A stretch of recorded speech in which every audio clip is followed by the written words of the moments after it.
Hi and welcome to today's daily reading for the 29th of January.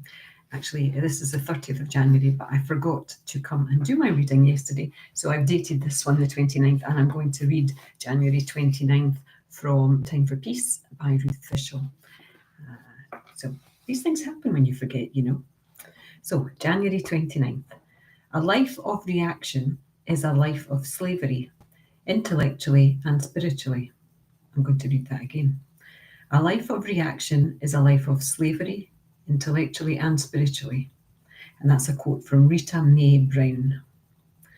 If we are not willing to let go of the past, we react when something occurs that reminds us of the past and triggers old feelings.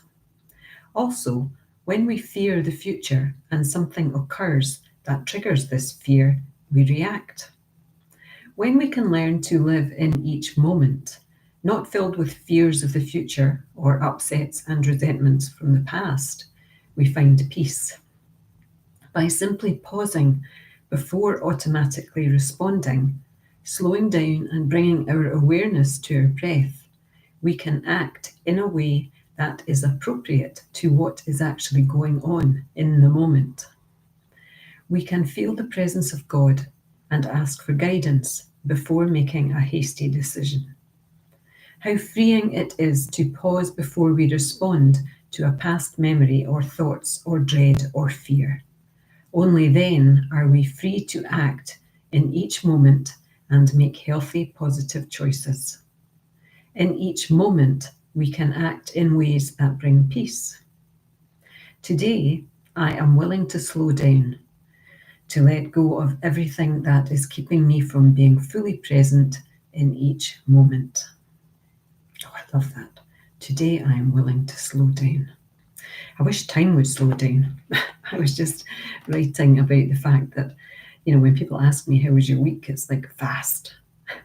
How was your week? Fast. How can it be Monday again? Fast. But that's something that's going on with me just now, with time. But being in the present moment, I'm fairly good at bringing myself into the present moment. And I have a narrator in my head, or sometimes I call it the watcher. And I watch myself trying to make decisions or responding to something, or I watch myself having an explosion or a meltdown or, being at peace. I watch myself doing those things. It's very fascinating. If you've ever heard of the book, oh gosh, the name's completely gone out of my head. I can see the cover and yet the book has gone out of my head. I'll come back to that later. Anyway, it's a book that talks about the watcher. Who is it that is, what's that tiny voice inside of you? What is that voice that you hear? What is that? Who is that? It's a very fascinating book and it's a very fascinating thought. But anyway, we're talking about triggers here and we're talking about letting go of the past.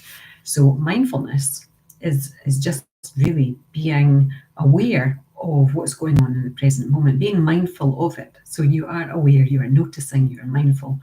And if we stay in the present moment, rather than going into the future with all the fears of what might happen, or having these regrets and bad feelings about what's happened in the past, which we cannot change, by the way.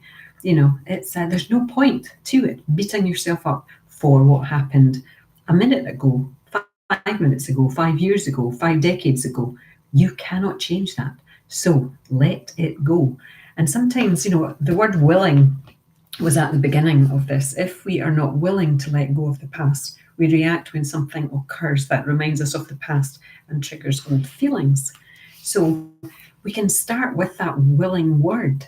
You can say, I am willing to be willing to let go. If you're not quite there yet, you can start with that. I am willing to be willing to let go of the past. I am willing to be willing to not have fears about the future. It's a really nice thing to play with. In fact, you can go as many willings as you want.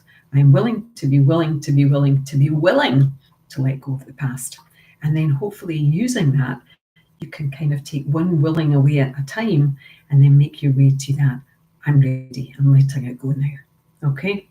5 minutes are up. Namaste, sending love out to you all.